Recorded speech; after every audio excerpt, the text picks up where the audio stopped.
I love you, Allah. It's reasonable if someone missed one prayer, 2 prayers, a day worth, to tell them, okay, go and make it up and don't make a habit of this. You've made a sin, make tawbah to Allah Azza wa Jal. How about someone who comes to us, he's a Muslim, but he hasn't prayed for the past 15 years.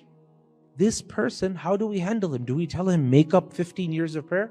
Personally, I think this is not reasonable. I don't think this is reasonable. There are literally, as I said, majority of the scholars, there are shuyukh who give the fatwa that go and make up 15 years of prayer. I don't think that's reasonable, because now you're trying to get this person to come back to Islam. You tell them, okay, unlike the average person, you have to do twice as much. You're going to turn a lot of people away from Islam. Especially because we have no conclusive evidence saying that all of those prayers need to be made up.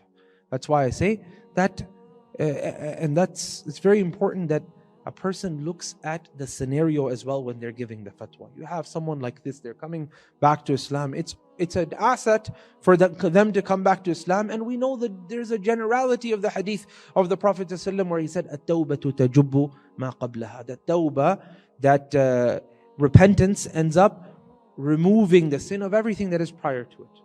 And in this case, the previous prayers being made up, there are some athar, there are some statements of the Salaf to this effect as well. I'll give you a couple that Ibn Hazm quoted.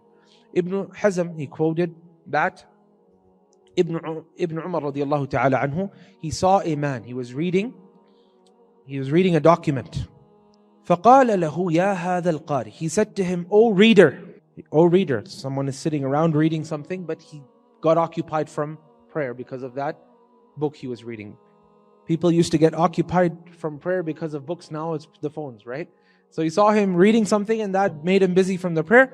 So Ibn Umar told him, he said that إِنَّهُ لَا صَلَاةَ لِمَنْ لَمْ يُصَلِّ الصَّلَاةَ لِوَقْتِهَا فَصَلِّ ثُمَّ قَرَأْ مَا بَدَالَكَ.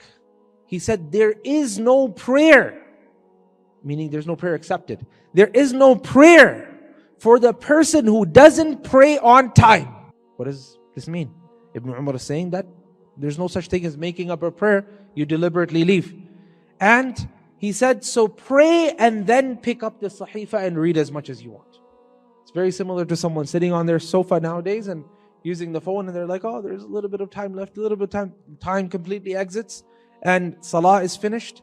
So Ibn Umar's athar would be applicable as well. Another one is that Umar ibn al-Khattab, as he was giving one of the sermons, he said that أَلَا وَإِنَّ الصَّلَاةَ لَهَا وَقْتٌ شَرَطَهُ اللَّهُ لَا تَصْلُحُ إِلَّا بِهِ.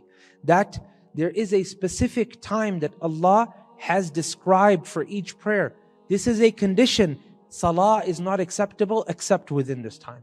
All of this shows that if the salah has been deliberately kept or taken out of the time, then there is no way to make it up. Now, I'm not saying this is the better opinion or that is the better opinion. I'm saying this is the reasonable thing to say to a person who comes to Islam after 5, 10, 15, 17 years of being away from Islam. You tell him, make up all of those years, you're going to turn people away. And I've actually seen this as well. Sometimes people, they want to come back to Islam, but they say, this is too much. You tell them, okay, no problem. Make tawbah to Allah Azza wa Jal and fix your ways from here on and do as much good as you can, because you've been very neglectful. You've been very neglectful. You can get them to become better people in this way.